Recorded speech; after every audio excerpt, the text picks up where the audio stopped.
அஸ்ஸலாமு அலைக்கும். இன்றைக்கி வத்த குழம்பு ரெசிபி தான் பார்க்க போகிறோம். இதுக்கு வந்து கடாயில் வந்து 2 ஸ்பூன் நல்லெண்ணெய் ஊற்றிக்கோங்க. நல்லெண்ணெய் ஊற்றினா தான் இதுக்கு டேஸ்ட் இருக்கும். நிறைய பேருக்கு வத்த குழம்பு பிடிக்காத ரீசன் என்னென்னு கேட்டிங்கன்னா, அது கசப்பாக இருக்கும்னு சொல்லிட்டு தான். ஆனால் வந்து இந்த மெத்தடில் செஞ்சு பாருங்கள், கொஞ்சம் கூட கசப்பு இருக்காது. நல்லெண்ணெய் விட்டுட்டு 1 ஸ்பூன் மிளகு, 1 ஸ்பூன் ஜீரகம், 1 ஸ்பூன் வெந்தயம் போட்டு நல்லா வறுத்ததுக்கு அடுத்த பிறகு இதோட ஒரு கைப்பிடி அளவு சின்ன வெங்காயம் போட்டுக்கிறேன். இதுக்கு சின்ன வெங்காயம் போடுங்க, அப்போ தான் டேஸ்ட் இருக்கும்.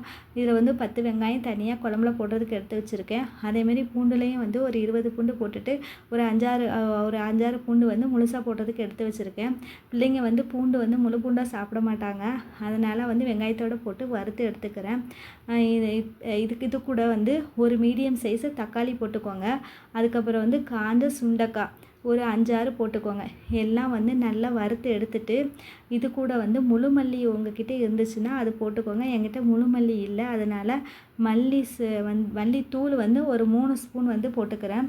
மல்லித்தூள் வந்து போட்டதுக்கப்புறம் அதிகமாக வறுத்து எடுக்காதீங்க, ஏன்னா வந்து அது கருக ஆரம்பிச்சிடும். கருகுனா வந்து குழம்போட டேஸ்ட்டு மாறிடும். அதனால் மல்லித்தூள் போட்டுட்டு நல்லா வறுத்து எடுத்துட்டு இதை வந்து நல்ல ஒரு பேஸ்ட்டாக வந்து மிக்ஸி ஜாரில் போட்டு அரைச்சி வச்சுக்கோங்க. இன்றைக்கி வந்து வத்த குழம்பு வந்து மண் சட்டியில் தான் வைக்க போகிறேன். இதுக்கு வந்து ஒரு குழிக்கரண்டியை வந்து நல்லெண்ணெய் எடுத்துக்கிறேன். முழு பூண்டு, அப்புறம் வந்து காஞ்ச சுண்டைக்காய், அதுக்கப்புறம் வந்து முழு வெங்காயம் போட்டு நல்லா வறுத்து எடுத்துக்கிறேன். சுண்டைக்காய் வாங்கும் போது உப்பு அதிகமாக இல்லாததாக பார்த்து வாங்கிக்கோங்க. இங்கே மோஸ்ட்லி சென்னையில் வந்து உப்பு வந்து அப்படியே மேலே ஃபுல்லாக படிஞ்சு வெள்ளை கலரில் இருக்குது. அந்த மாதிரி வந்து சுண்டைக்காய் தான் கிடைக்கிது.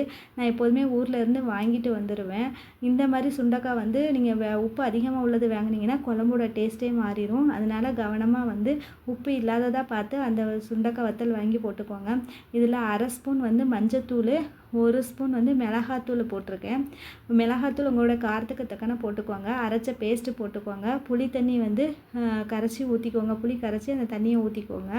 வத்த குழம்புக்கு வந்து நிறைய பேர் வந்து வெல்லம், அப்புறம் வந்து மாங்காய் வடு அதெல்லாம் போடுறாங்க. அதெல்லாம் எதுவுமே தேவையில்லை. இந்த மெத்தடில் செஞ்சு பாருங்கள், ரொம்ப டேஸ்ட்டாக இருக்கும். இதோட வந்து நான் வந்து முட்டை வந்து உடச்சி ஊற்றிக்கிறேன், 2 முட்டை. எங்கள் வீட்டில் வத்த குழம்புக்கு வந்து முட்டை உடச்சி ஊற்றுனா எங்கள் வீட்டில் எல்லாத்துக்கும் ரொம்ப பிடிக்கும். வத்த குழம்புல முட்டையா அப்படின்னு நீங்கள் யோசிக்கலாம். இந்த மெத்தடில் செஞ்சு பாருங்கள், ரொம்ப டேஸ்ட்டாக இருக்கும். அந்த வத்த குழம்பு வந்து சுற்றி நல்லா கொதித்து வரும்போது எண்ணெய் பிரிஞ்சு வந்துடும். அப்போது வந்து எண்ணெய் பிரிஞ்சு வந்தாலே உங்களுக்கு வந்து வத்த குழம்பு திக்னஸ் வந்து கரெக்டாக வந்திருக்குன்னு அர்த்தம். இந்த பதத்தில் நீங்கள் எடுத்தீங்கன்னா அந்த வத்த குழம்பு திக்னஸ் கரெக்டாக இருக்கும்.